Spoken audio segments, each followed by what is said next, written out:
Jai Radha Madhava Kunja Bihari.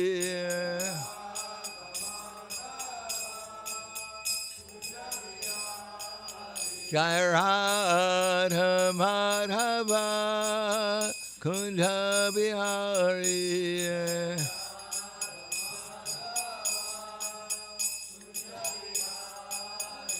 Gopi Jana Ballabha Girivanadari.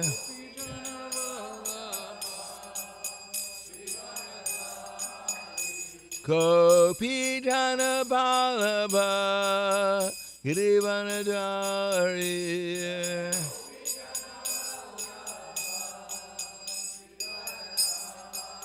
Yasodanandana Braja Janaranjana. Yasodanandana Braja Janaranjana. Yamuna Tirha Vanachariya. Yamuna Tirha Vanachariya. Jai Radha Madhava Kunja Bihari.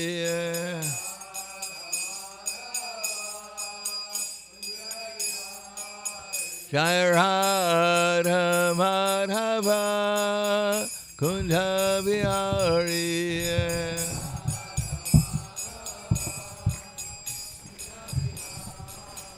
Gopi Jana Ballabha Girivanadari.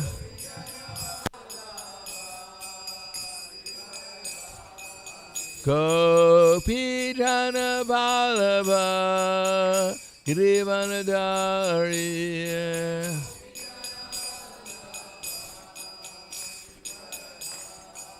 Yasodanandana Braja Janaranjana. Yasodanandana Braja Janaranjana. Yamuna Tirha Vanachariya. Yamuna Tirha Vanachariya. Jai Radha Madhava Kunja Bihari.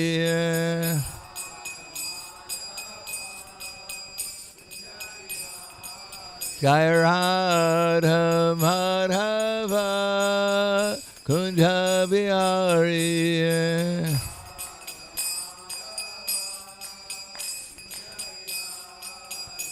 Gopi Jana Ballabha Girivanadari.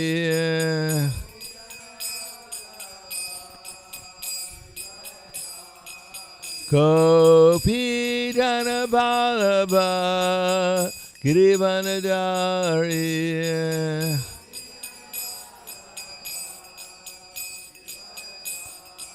Yasodanandana Braja Janaranjana. Yasodanandana Braja Janaranjana. Yamuna Tirha Vanachariya. Yamuna Tirha Vanachariya. Jai Radha Madhava Kunja Bihari.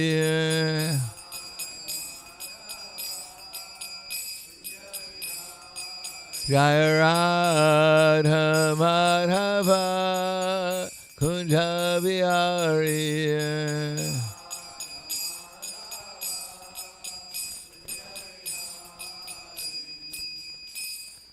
Jayam Vishnupad Paramahansa Prabhakacharya Asadhara Sadushi Shiman His Divine Grace Lacy Bhaktivedanta Smara Srila Prabhupada Ki Jai.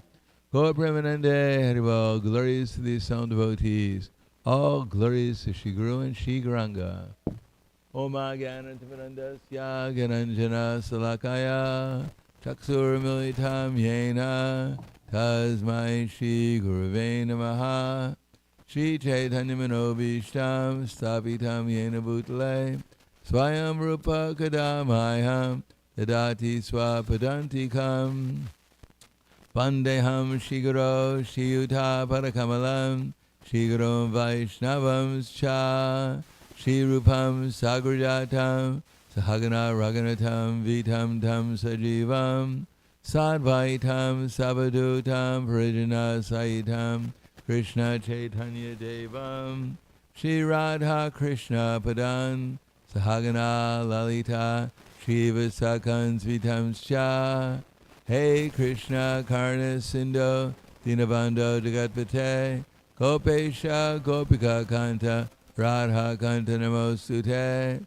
Tapta Kanchana Gaurangi Radhe Vrindavaneshwari Prishubhanu Sudha Devi Pranamami Hari Priye Panchakapa Tubhyascha Kripa Sindhubhyevacha Patiranam Bhavanebhyo Vaishnavebhyo Namo Namaha Shri Krishna Chaitanya Pranitinanda Chadvaita Gadadhar Srivasadi Gaur Bhaktavrinda Hare Krishna Krishna Krishna Hare Hare Hare Rama Rama Rama Hare Hare Om Namo Bhagavate Vasudevaya Om Namo Bhagavate Vasudevaya Om Namo Bhagavate Vasudevaya Srimad Bhagavatam Canto 9, Chapter 15, Parashuram, the Lord's Warring Incarnation, and we're starting with text number, yes, I read.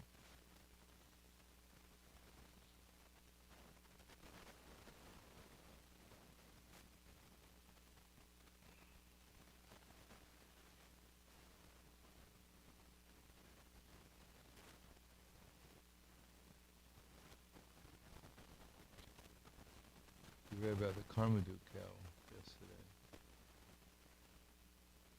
What's that? 15. Okay, and today is 16. So we have a little story here about Lord Parashuram and Arjuna, Kritavira Arjuna. So text 16. I'm not going to read the Sanskrit, just to get up to where we read the verse today. You'll find out how many Akshohinis, how many men are in Akshohini in case you become a general sometime, so some useful information.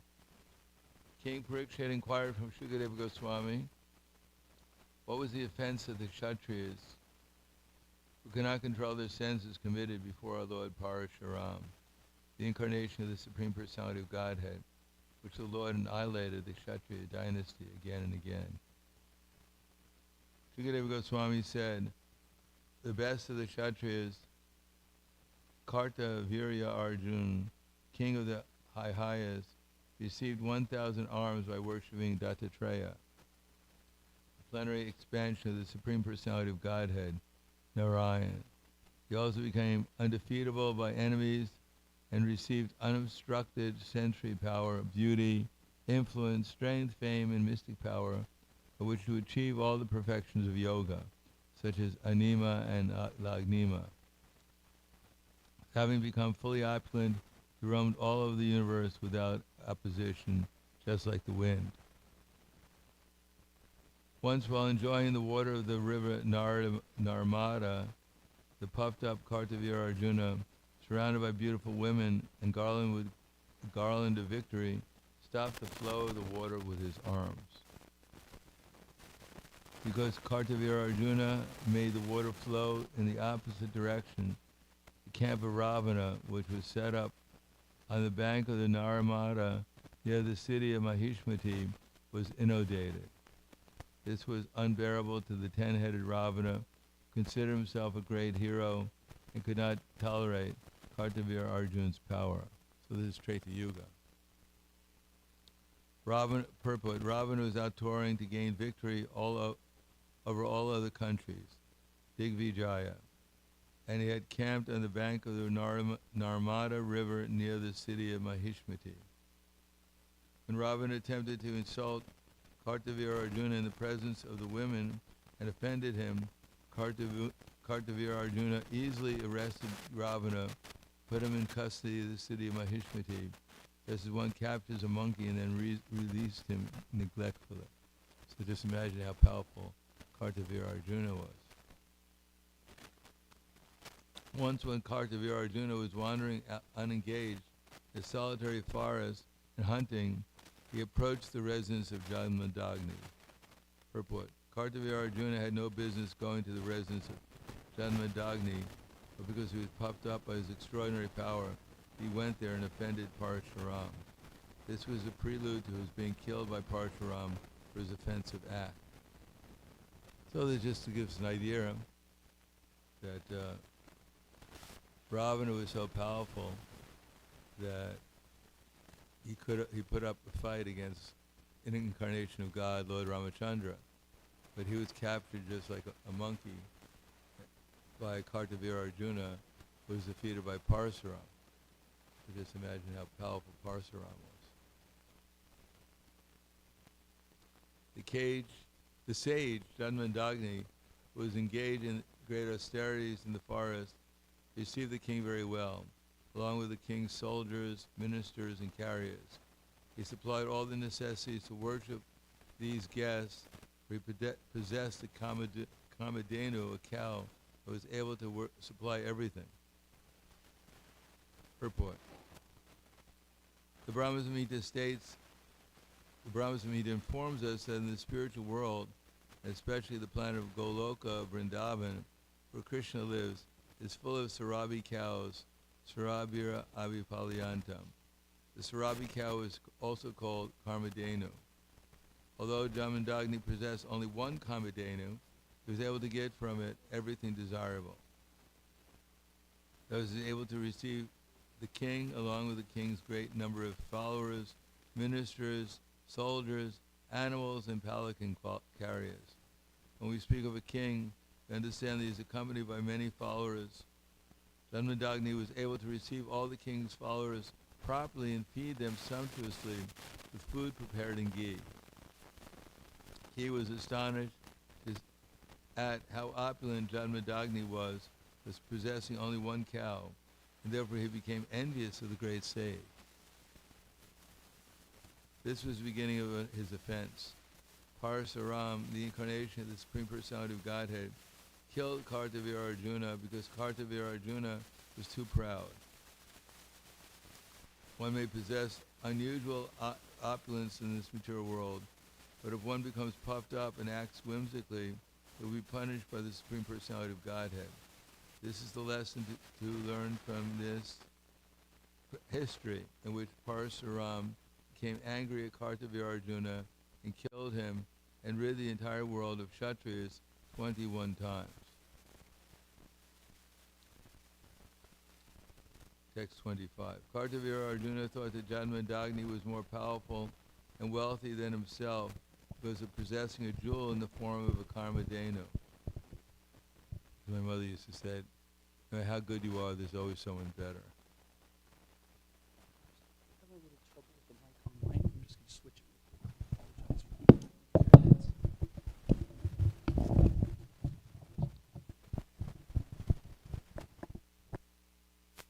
I apologize. Kartavira, therefore he and his own men, the Hayas, were not very appreciative of Janmadagni's reception. On the contrary, they wanted to possess that Kamadhenu, which was useful for the execution of the Agnihotra sacrifice. So you treat guests nicely, you feed them sumptuously, and they become envious of you. And this is Treta Yuga. This is the Yuga when practically everyone has good qualities, except for the powerful people.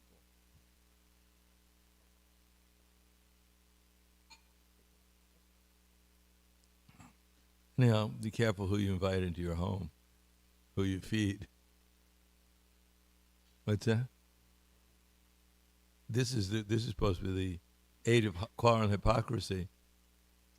Doesn't seem like they did that much better in Treta Yuga. Purport: Janmandagni was more powerful than Kartavira Arjuna because performing the Agnihotra Yagya. So, if the householders want to become powerful, just do a little Agnihotra Yagya, and maybe you'll get a Kamadhenu cow. With clarified butter received from the Kamadhenu. Not everyone can be expected to possess such a cow.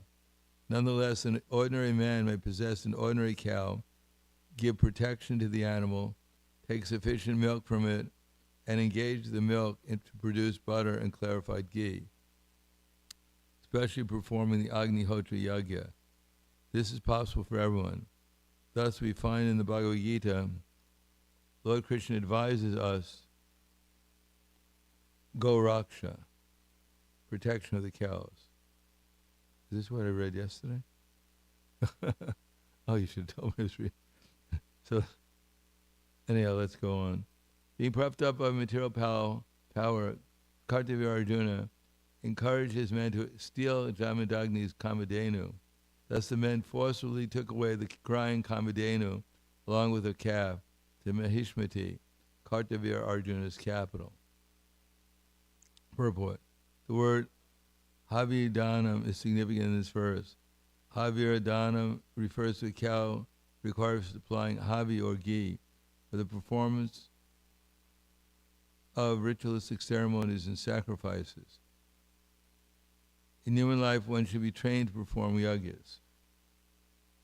I actually did read this yesterday. What's that? What did I start with yesterday?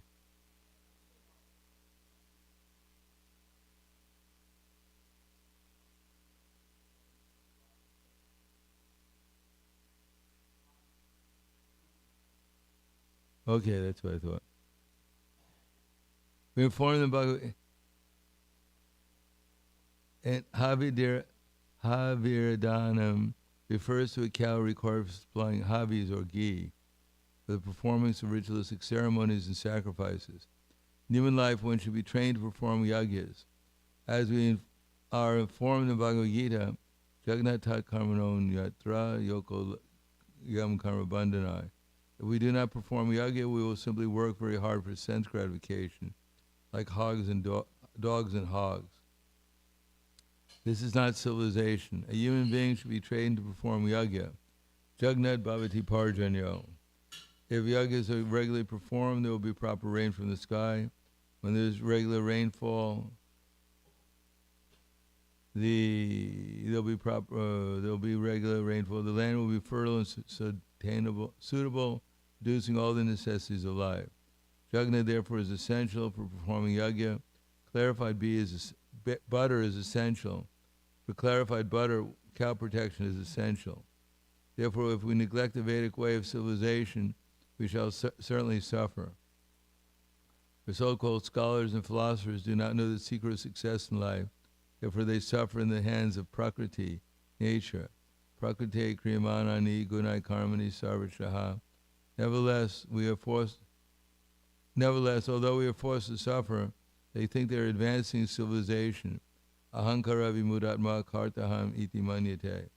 The Krishna consciousness movement is therefore meant to revive a mode of civilization in which everyone will be happy. This is the mode of our Krishna consciousness movement. Jagne sukhena bhavantu. Seems like a good verse to read. Namo Vishnu Padaya Krishna Prasthaya Bhute Srimate Bhaktivedanta Swami Namane Namaste Saraswati Deve Gauravani Pacharane Nirvishesha Srinivadi Paskadyade Siddharne. Now we're up to the 9th canto of the Srimad Bhagavatam, approaching the 10th canto, which is full of extraordinary pastimes. But this pastime is pretty extraordinary. Generally, most of the time, we don't see people with 1,000 arms, nor do we see Karmadhenus. nor do we see anyone performing any sacrifice nowadays either with clarified butter. Anyhow, it's all quite extraordinary. As a matter of fact, Srimad Bhagavatam is quite extraordinary. But the point is, we have to always go back to Bhagavad Gita, because right now there's nothing in modern society which is very extraordinary. It's so ordinary. The only extraordinary thing is how foolish people can get in Kali Yuga. Not only people in general, but even ourselves, we have to understand that as Krishna begins Bhagavad Gita, the most elementary literature that we have, with Arjuna being practically as rebellious as we are, refusing to do his duty. At least he knew what his duty was supposed to be, but although he was refusing to do it, we're so confused that we don't know what our duty is. Just like mostly our duties, we think, is to attend prasadam, which is good. Prabhupada encouraged us to take prasadam. But if you want to find out how many devotees are in a temple, you have to come to prasadam. Otherwise, it's very difficult to know who's there. But that's good. Prasadam will also help us advance the spiritual life, because the main business of life, material life, is eating. But we're supposed to learn how to eat to live and not live to eat. That was the first verse I learned in French. And most people are not understanding that because they haven't heard or they haven't accepted the first verse in the Bhagavad Gita, Denosmin neta dehe komaram yovanam jara tata dahantara praptir diryas tatra namuyati. That our bodies are changing, which I think most people, sane people, can agree with. But also our minds are changing. That most people think that their mind is changing, that means that they're changing. They don't understand that behind the mind, behind their intelligence, behind their false ego, there's a real ego, which is eternal. And therefore, they don't see how things are actually going on in the material world. As Krishna says, Prakrite kriyamanani, gunai karmani sarvashaha, ahankara iti, ahankara tiyame bina, no, that's all right. Ahankara vimudatma kartaham iti manyate. Just so happens we talk about Kartavya Arjuna. Karta means the doer. So Kartavya Arjuna, I think Virya means power. So he thought he was a powerful doer. So we're thinking we're the doer also, and everyone takes pride in the fact that somehow or another we have some power, whatever it might be. We take pleasure in the fact that we have something to be powerful about. If we can't lord it over country, think ourselves to be the ruler of the country, then we think ourselves to be ruler of our house. And if we don't have a house, or if we're the mouse in the house, then we think we're the ruler of that little hole in the house. And everyone has the same amount of pride and pleasure in lording it over, either a country, a universe, a house, or a hole in the house as a mouse. But everyone has this pleasure of being the lord. And ultimately, every lord needs his Lakshmi, his consort. So in the spiritual world is Lakshmi Narayan, or Sita Ram, or Radha and Krishna. And in this material world, they have their consorts, the king and the queen, and the president and his wife, the man in the house, etc., etc. So therefore, everyone is imitating Radha and Krishna. That this is my house, this is my consort, we have our kingdom, we have our expansions. the intelligent children in my house, they're plenary expansions, and the less intelligent, they're partial expansions. I have my Garuda, my car, and we travel to the three worlds, the three cities or the three temples, whatever it might be, to display our opulence. So the man thinks like that. The Tarzan thinks like that. He has Jane. Mickey Mouse has Minnie Mouse. Everyone has their consort and their idea that they're the lords of the material energy and that they're expanding themselves into more and more kingdoms. But this is all due to illusion. As it says, Dhyayato Vishayam Pumsam Sangaste Shupajayate Sangas Sanjayate Kama Krodo Bujayate. Due to this illusion of the fact that we've forgotten who we are, because we've lost our intelligence, as the next verse will say, we've been carried away by this illusory concept of life, and Maya, Krishna Bahir Mukha Bhoga Vanchatare, Nikatasta Tare Japatiyadare. As soon as we turn our face away from Krishna, and the question is, who in this modern society even knows Krishna exists or where he exists so they can turn their face to him? Although Krishna is present everywhere, and the most obvious manifestation of Krishna for all of us is called time. Now, whether we like it or not, time is everywhere, and time is pervading everything. And therefore, time is causing everything to change, and ultimately the change means every moment we're getting closer to leaving this body called death. Now, generally speaking, if someone comes up to you and says, I'm going to kill you, you call the police, and hopefully they come sometime. And you say, this man wants to kill me. And then hopefully they arrest him, because he's a terrorist. But the number one terrorist in this universe is the Supreme Personality of Godhead. The very person that we have in this altar, who seems quite benevolent, playing on his flute, but in this material world, he has some power that he's killing everyone, including ourselves. Even his devotees, he's also killing them. But if you call the police and say there's a terrorist at the temple,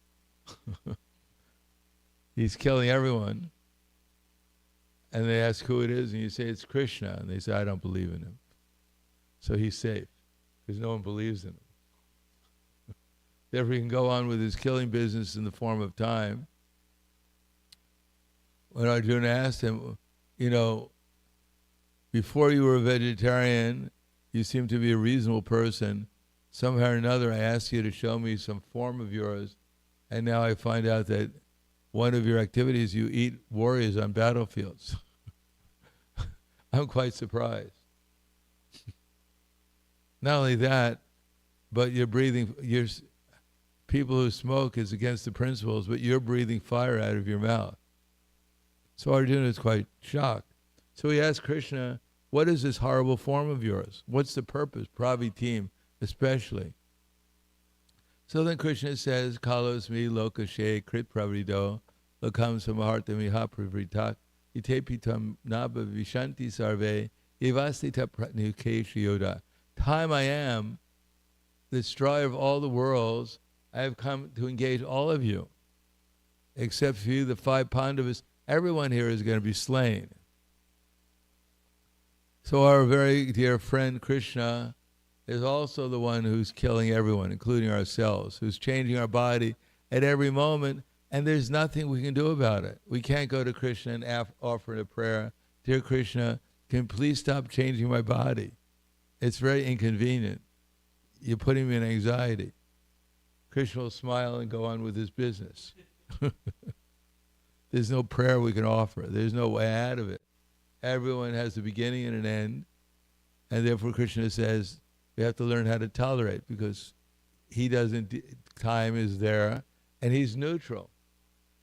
Although we claim that Krishna is above time, and he is, in his form of Vishnu, that time is controlling the three modes, as Prabhupada writes, which is manifesting our karma for us. And although Vishnu is expansion, but Krishna says, Nachama tani karmani nibbannanti dhananjaya udasinadvar asinama sakyam teshu karmasu. That all those work cannot bind me, I am situated as though neutral. So Krishna is in this form of Paramatma who's controlling time. He's neutral. He's simply awarding people according to what they've done, and he's condemning people according to what they've done. Of course, he also says, Samaham samarbhuteshu namai dveshto sitam napriyaha ye bhajanti tumam bhakta maite teshu chapyaham. I'm envious of no one, nor I'm equal to all, yet whoever renders service unto me in devotion, he's a friend, he's in me, and I'm a friend to him. So this illusory, this material existence, it's not illusory for us, it's quite real, but it's temporary in that sense. It's being controlled by time, which we have no control over. Therefore, any sane person can admit they're not the controller. They're not the ultimate decider of what's happening here. Time is changing everything. And above time, there's an intelligent person, Krishna, who has his form of time, and he's controlling everything. But he says he's not doing it arbitrarily. We're getting exactly what we deserve, or we're getting exactly what Krishna thinks we need to make spiritual advancement. If we're aspiring to become devotees, then time works in a different way. If we're simply acting according to the modes of material nature, then time will act in a different way. In any case, one requires some intelligence, spiritual intelligence. The other is simply a manifestation of lack of intelligence, of real intelligence. So we're in the position where we're trying to get intelligence, spiritual intelligence, but we're also being somewhat influenced by our material intelligence. So this is a caution that the most basic things we have to look at, namely that we're not the body to begin with, and the other thing is not sufficient to know that we're eternal spiritual souls because we're eternally in hell right now in the material world. To be eternal is good. To be eternally in hell is not the best place. Therefore, one has to acquire the intelligence how to get into an eternal world than to live eternally in a miserable, temporary world where we're full of ignorance and suffering. Therefore, to recognize that we're not the controller here is a good step, and that the controller will decide where we're going next. It's not that at the end of life you call up Amazon or you go on the internet and look at Amazon, you pick out your next body. You check your pious credits and you figure out, you ask Amazon or Krishna's Amazon store in this world, can you please give me this body? It's already going to be determined by exactly what we're doing in this world. Therefore, we have to be a little cautious if we want to get the best possible existence in our next life, because our next life is not that far away, although we may imagine it's not. In any case, we have to find out, we have to admit that we're eternal, we have to admit that there's a person who's going to decide where we're going next, just like he decided to put us into this lifetime. And that's called beginning of sanity. Therefore, Prabhupada writes in the Srimad Bhagavatam that the only human beings actually on this planet are the Brahmins. Even the Kshatriyas aren't considered to be part of the human society, of human beings actually. Although someone may be a saintly Kshatriya, a Rajasi, a saintly king, but generally speaking, most of the Kshatriyas, they're considered to be non-human. Although they do their duty, so eventually they become human beings. Human being means that they understand that they're eternal, that they're under the control of the Supreme Personality of Godhead, and that they should work in such a way as to satisfy Vishnu, Jagyavai Vishnu. Therefore, in the 10th canto, we'll find so many powerful Kshatriyas, amazing Kshatriyas, who are not Krishna conscious or fully Krishna conscious. Rukmi or Duryodhana or others, powerful personalities in this universe, were deluded by the illusory energy. They weren't so powerful because none of us have any power, really. Our only power is either we choose to become Krishna conscious or we choose to imagine ourselves to be this body and live out our dreams in this world. Therefore, the actual enlightened Kshatriyas, like Prithu Maharaj or others, they understood that at the end of their life as ruling a kingdom, they went into the forest to become Krishna conscious. They didn't stay on for the last moment, trying to hold on to their position in the material world, thinking that where they're going next. This is my great opportunity. I became a great controller and enjoyer in this world, so why should I go anywhere else? I'm just going to stay here and try to live out my life of sense gratification to the last moment. No, they weren't so fooled because they actually cultivated knowledge, because they heard from the Brahmins. So, and here it says, if we understand that there's a controller, the supreme controller, everyone's amazement, he's, as we hear in the morning, that Venum Kwanantam Aravinda Dalaya Taksham, that he's playing on a flute. So, I mean, he's a musician, so people will appreciate that. They like musicians. But his position is he's herding cows, Palyantam. So that they think, this is ridiculous. God is a person who spends his eternity herding cows, and he doesn't even eat them. If we go back to the spiritual world, there's no McDonald's, so who would want to go? They're protecting these cows. And not only that, but they even drink milk. Could you imagine that? So people can't understand. It's just completely beyond their comprehension how the ultimate manifestation of reality, cowherd boy and a cowherd girl. And their friends are all cowherd men or cowherd women. And they have cows. And they spend the whole time herding cows. Who in this world, is there any, very few universities you can go to learn how to become a cowherd boy? Except for this university, this Hare Krishna movement. Therefore people think we're completely out of our minds.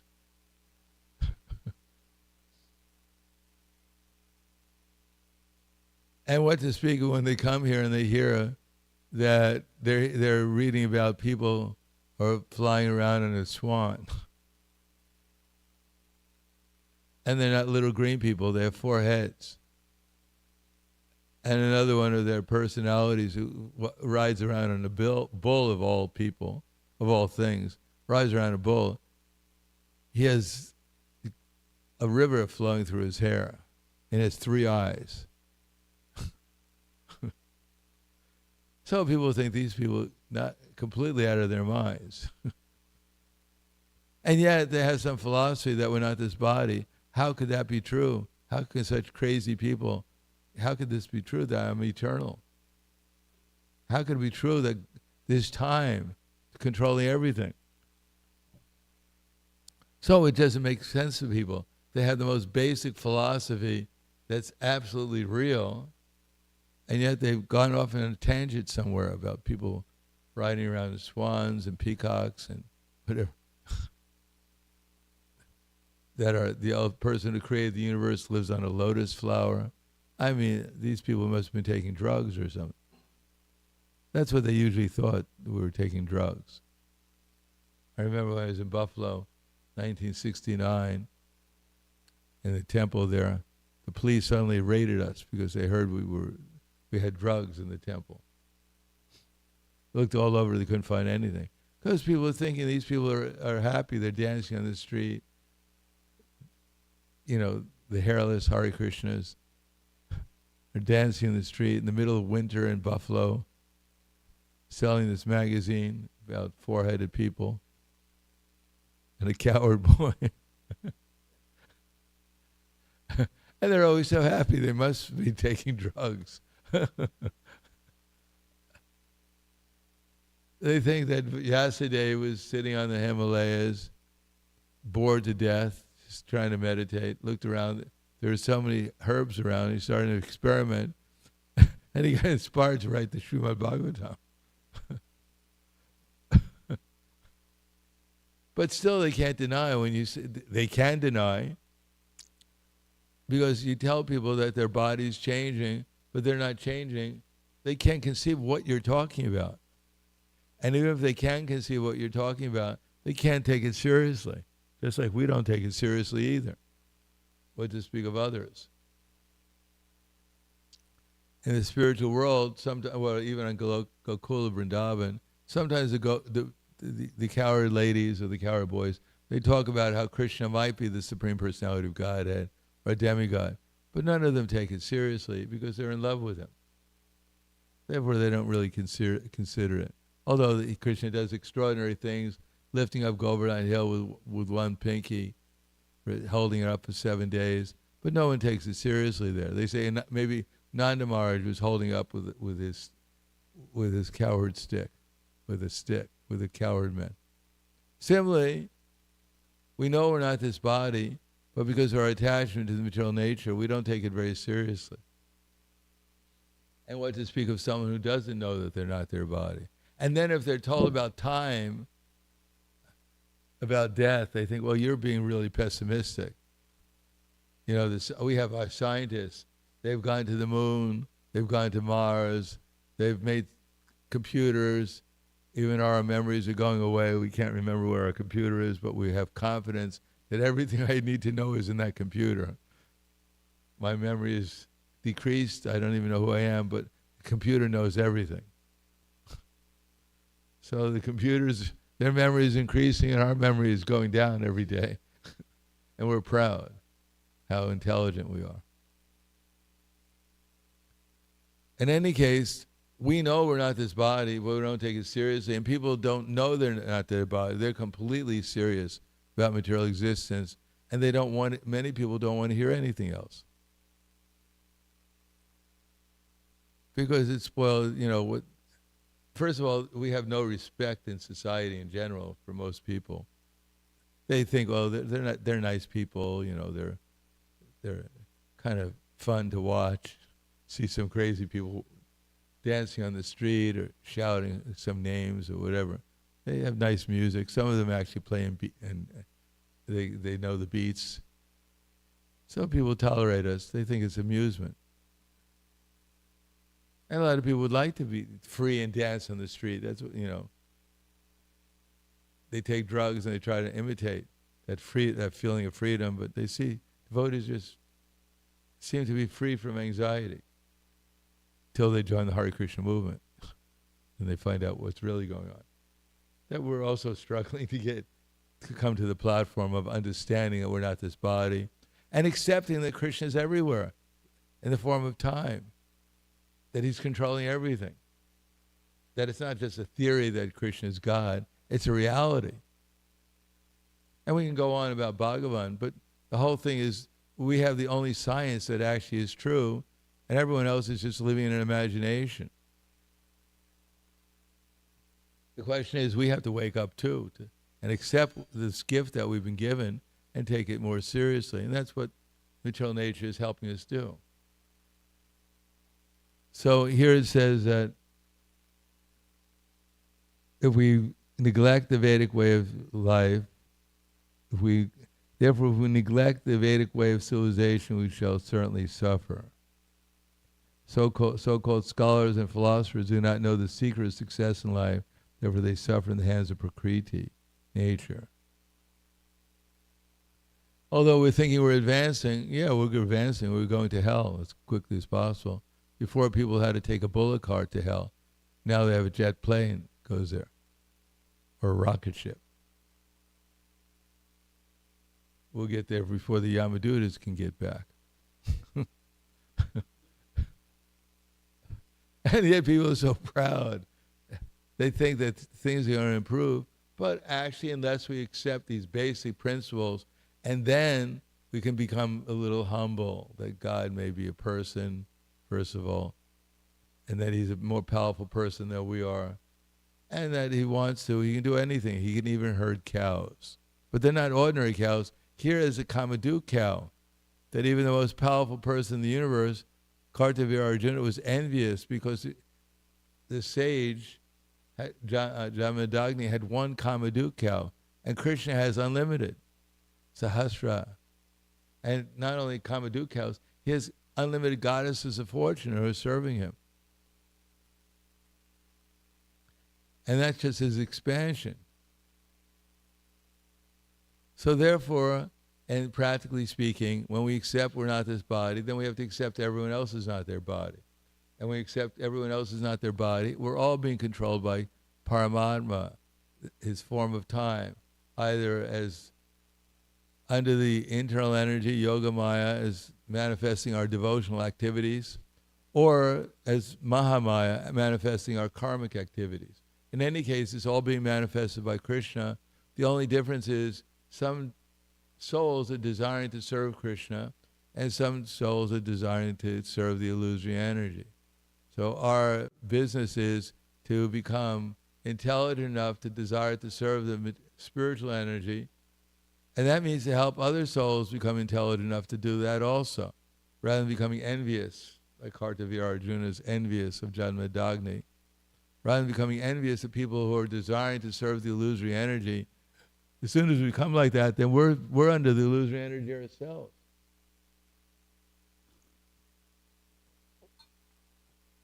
The very thing we're envious of that they're doing, that we're criticizing and becoming resentful of, then we do the same thing immediately.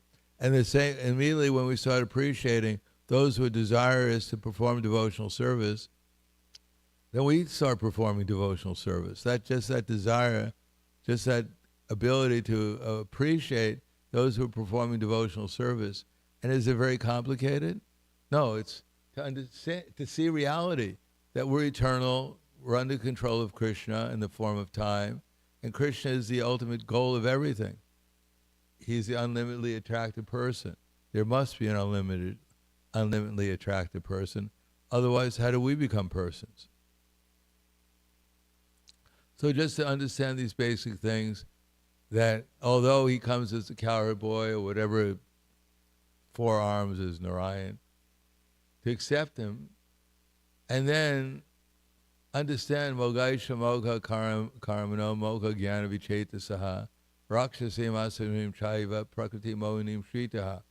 That whatever else we do in this world besides becoming Krishna conscious, we're just ultimately wasting our time.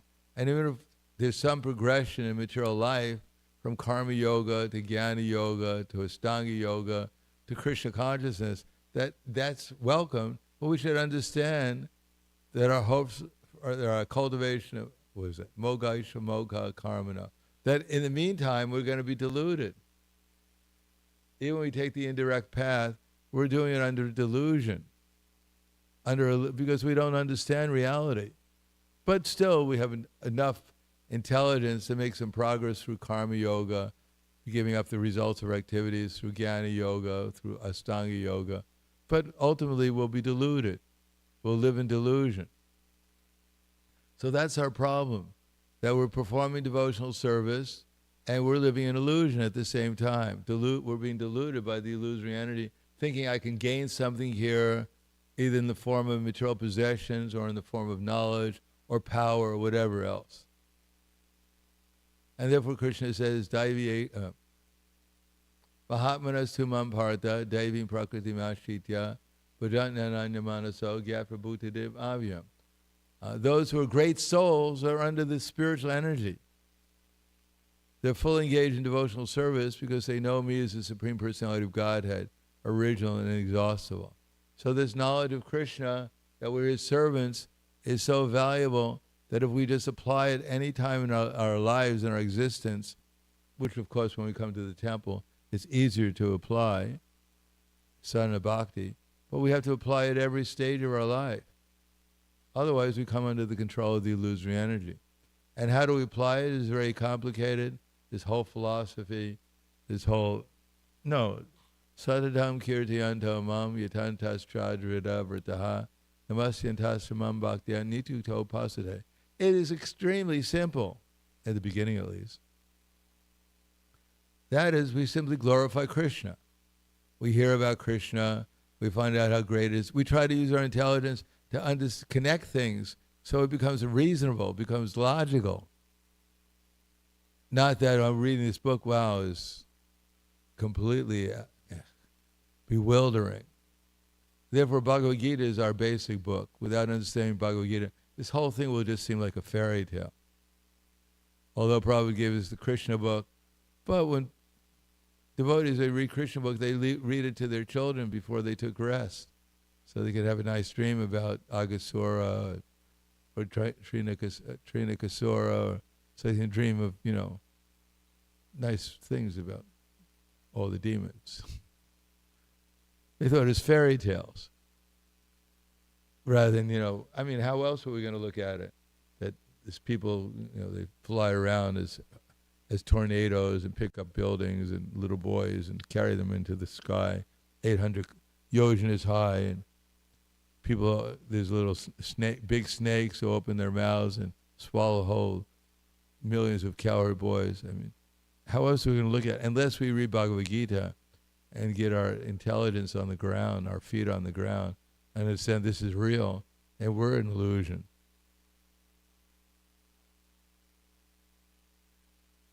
And how do we do that? Hear about Krishna, but not only hear this Srimad Bhagavatam, the 9th canto, we're supposed to have thoroughly understood the first canto, and to understand the first canto, we should have understood Bhagavad Gita in its entirety. Then we can understand how to live in this world so that gradually we can come to reality. And therefore Prabhupada in his purports, throughout all his purports, he's just always bringing us back into reality. So that we can live in this world and not imagine that we're gopis or cowherd boys prematurely. Understand that we're conditioned souls and we have to utilize this body, have to learn how to utilize it expertly in Krishna's service, not only when we're in the temple, not that we come to the temple and we put on our halo and everyone sees our halo and we come out, we walk out, we deposit our halo at the door and then 2 little horns come up. We're back to normal life again. Tucking our tail, so the devotees don't see it. No, we have to go out, and Krishna is everywhere. Time is everywhere. We're eternally. And people are suffering everywhere because of lack of this knowledge. We have to become a little serious about delivering it to them, or else we won't take it seriously ourselves. Or as Prabhupada once wrote to me, he said, the more you work seriously to work to bring Krishna's other children back to the spiritual kingdom, the more he'll bestow all his blessings upon you. That Krishna is never ungrateful for efforts to serve him, rest assured. So the more we become serious about giving Krishna consciousness to others, at least to our families, at least that we have to become serious about. If we're not in the temple, we have to have a program every day in our houses. At least be serious about that, or else we'll never become serious about Krishna consciousness. And if we're not, then we'll remain in our karmi world, in our jnani world, in our power trip world, whatever it may be. And we'll never really take seriously this hearing and chanting about Krishna. And what to speak of Drita Vrata, constantly engage in Krishna's service throughout the 24 hours a day. That Prabhupada said is good management. And what to speak of the next, Namasyan Tasmam Bhaktya Nityukta Upasade. Sadatam Kirtayanto Mam Yatantascha Drita Vrataha. That's initiation, the time of initiation. We're supposed to deposit our false ego and accept the real ego that I'm an eternal servant of Krishna and try to conquer our mental bewilderment, the reactions of our past activities, and accept that I'm Krishna's servant. not only in the temple, but all the time. That's initiation. Or else it's just sentiment. It's just a formality. We're not trying, at least, to come to the platform of liberation from our material concepts of life. Then, namasyantasmam bhak nityukta upasate. Is that right? Yeah? Sadatam kirtiyanto mam yatantas vrita namasyantasmam bhaktya nityukta upasate. Yeah, and then we actually will realize Krishna. Then Krishna will reveal himself to us, and we'll fall in love with him. Then we'll see how wonderful, beautiful Krishna is. He has all these wonderful qualities, and we'll actually become humble and in love with Krishna. And we'll become in love with all of Krishna's devotees, because they're all manifestations of him. Then that's really perfection of life. We won't get 4 heads, we won't get mystic powers, we won't become rich or famous, we won't become anything other than what we are now, but we'll be in love with Krishna and everyone, and then we'll be happy. Otherwise, we'll just suffer in this world, an illusion. So I'll stop there. Thank you. Any questions or comments? Yes.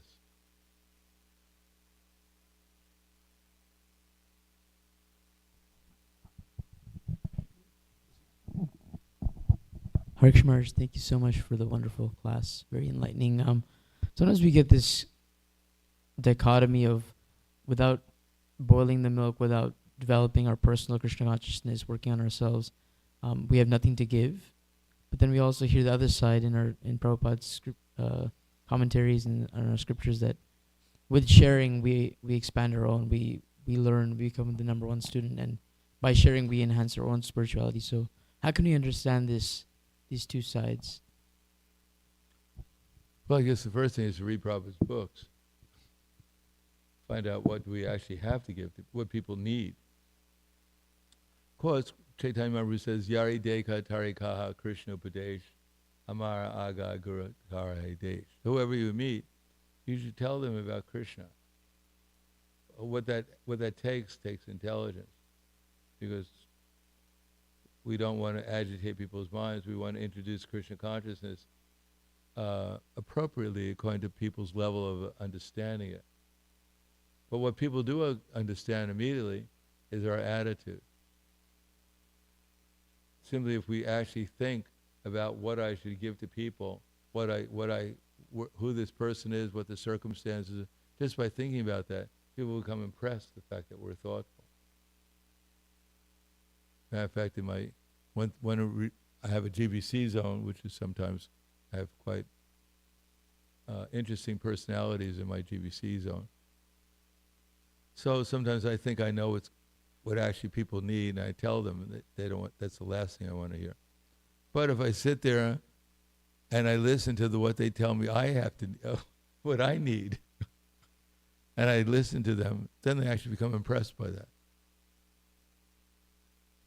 They're not impressed if I tell them even if I know it, I think I know what they need, but that's not what they need. Although in one sense it may have some reality to it. But if I sit there and listen to them telling me what they think I need, then they become impressed by it. So we have to learn the art of dealing with different people under different circumstances. And probably the most important thing nowadays is to listen to people, telling them what they think we need, what they need, and then they'll be impressed. Then they'll be willing to listen to us. And then we may see what's appropriate. I mean, ultimately, Prabhupada tried to tell Professor Katowski that he wasn't his body in Moscow. He couldn't accept it. So then Prabhupada went into creating a class of men who would be Brahminical, who would be intelligent men. He couldn't accept that. And then Prabhupada said, can you get me a taxi? Because, so he knew who he was dealing with, and he didn't go beyond that. So we have to read Prabhupada's books, we have to follow the process, but we have something. Every time we meet everyone, we have to see, what do I have to do to help them become Krishna conscious? That's our duty.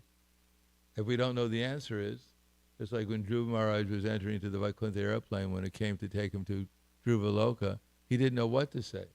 I mean, this is a person who met Vishnu face to face. So he said, Hare Krishna. And that was perfect. So we don't have to know a whole lot. We just have to know some basic principles. We're not this body to appropriate people. And we can't say anything else. We just say Hare Krishna to people. That's perfect. Or whatever. That we have to think about, and then Krishna will give us the intelligence, because there's so many other opportunities. But we have to think, what does Krishna want me to tell him? We may think I'm incapable, I'm not qualified, but then we have to think. We have to ask Krishna, what do you want me to tell them? That's our qualification. Anything else? Yes. Hare Krishna Maharaj. Being a grihastha, taking care of the kids and doing chanting, and not finding enough time to read the Prabhupada books, and I have a desire to master them, but it's not being practical. Can you give some, I heard Prabhupada used to push everybody to read his books, but we don't find anything like that now. Well, he didn't push everyone, therefore they didn't read his books. He was concerned that they read his books, but he didn't push anyone. He had in the beginning, of course, we had classes every day in the morning and generally in the evening we had classes. In that sense, everyone who lived in the temple, around the temple, all the grihasthas who came, they were forced to hear the books. Most of them just fell asleep for different reasons. But then the temple commander would come around with a squirt gun and squirt them in the face to wake them up. So in that sense, we were forced to try to hear the books. Not everyone was so submissive, though. Enthusiastic. And therefore probably was concerned. Probably understood that this is real philosophy, but he also understood that the material nature is there also to encourage us.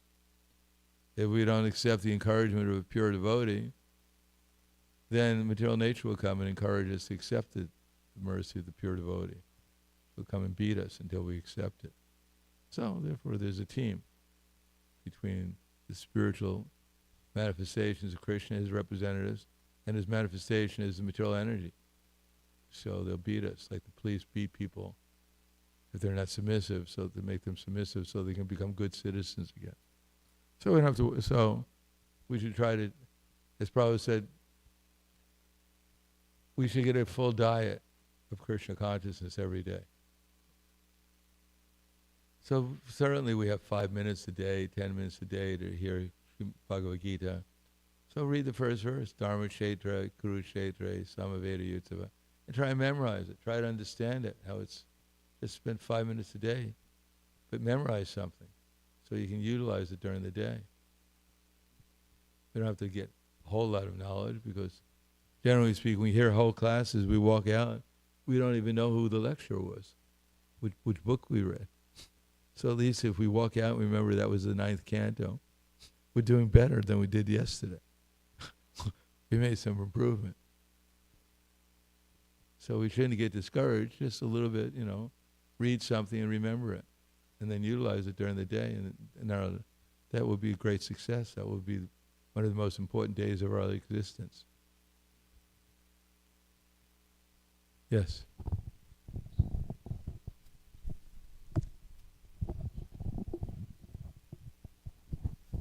Hare Krishna Maharaj, thank you. So we were talking about envy, how Kartavira, Arjuna's first downfall was envy, and you mentioned that Krishna is non-envious. Should we worry about why I have so much envy and just focus on the cure that glorify Krishna, glorifies devotees? Like, where did the envy come from? Well, it comes from because we're envious of Krishna. Vayam dvija innovation viparyo smiti. But you can't be envious of someone unless, to some degree, you appreciate them too. Enviousness of Krishna is another side of appreciating how wonderful and how great it is. How I should want to be like that. But we should have to recognize when we're envious, and then see, why should I be envious? What do I gain by being envious? Besides, there's a reality. We're not going to become Krishna just by becoming envious of him. But if he's the most beautiful, he's our best friend, then generally speaking, when someone does something for us, except in this case, you give someone a good meal and you take care of them, it's most of the time people appreciate when people, help them out, give them nice food and take care of them. Generally speaking, most people are envious. But that's real envious, Kartavira Arjuna. Most of us are envious because we're in ignorance. We don't understand how wonderful Krishna is, how nice a friend he is. When we find that out, then we won't be envious of him anymore. We won't be envious of anyone. Let's say everyone is helping us. But he's a special case, Kartavira Arjuna. Even though he's gotten nice prasadam and nice reception, still he's envious. Because he's trying to become the Lord of the whole universe. For long, he must have done a lot of pious activities to do that. And now he finds someone greater than he is, so he's envious. But we've accepted Krishna as greater than we are. We're coming here, we're following his instructions. And if we just accept that, our end goal is to fall in love with him, then, gradually we can accept our position, our real position, and we won't be envious. Whatever envious is, we'll realize how nice Krishna is and how wonderful a friend he is, and we won't be envious of him anymore. Simple.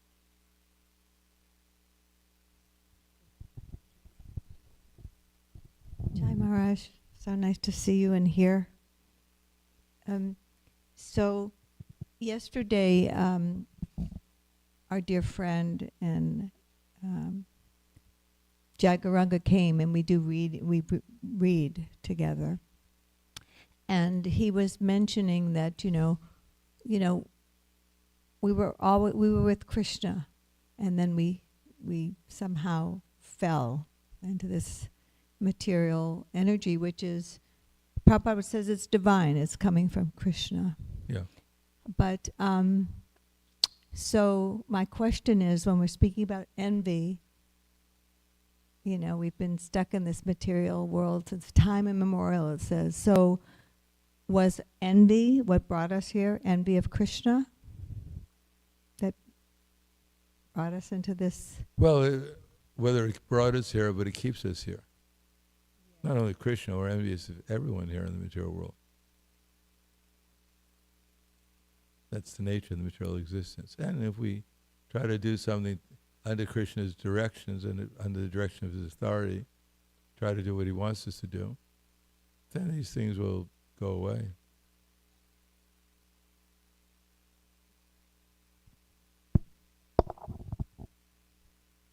I remember my spiritual master said, envy is what brought us here, and envy what keeps us here. And I remember him saying that if we ever think we want to go back into the spiritual world, we have to give up this envy. Yeah, that's what Krishna says, idam tute guyatamam pravaksham anushuyave. Because you're never envious of me, Arjuna. But that's the process of understanding things better. Because ultimately, understanding how everything that's happening here is all under Krishna's arrangements. And therefore, any consciousness outside of Krishna consciousness is called material consciousness, which has an element of all kinds of nasty things such as enviousness, mainly lust, anger, and greed. So we have to see that we're under that energy, and if I try to improve my devotional service, then gradually those things will go away, and my real consciousness will manifest. My real existence will manifest, my natural existence. Okay. Hare Krishna Maharaj, thank you for a nice class. I'm trying to figure out how little boys want to grow up to be like daddy, and little girls want to grow up to be like mommy. So where does it become not, where does it go from adoration to envy? Bad association. Bhamasura was the son of Krishna, but he had bad association.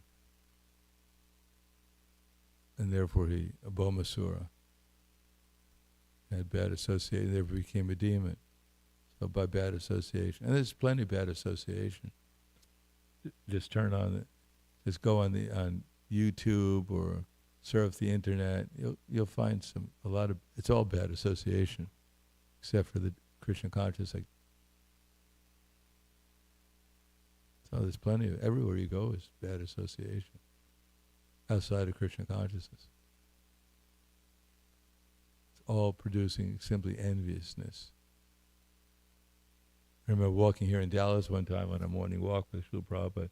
We walked by we were walking by some houses. Prabhupada said, pointed out that all these people they're all living in these houses, they're all envious. That's material existence. Even in Treta Yuga, even in Kali Yuga, and in Satya Yuga. All right, thank you very much. Grandaraj Srimad Bhagavatam Ki Jai, Srila Prabhupada Ki Jai, Gaur Premanande.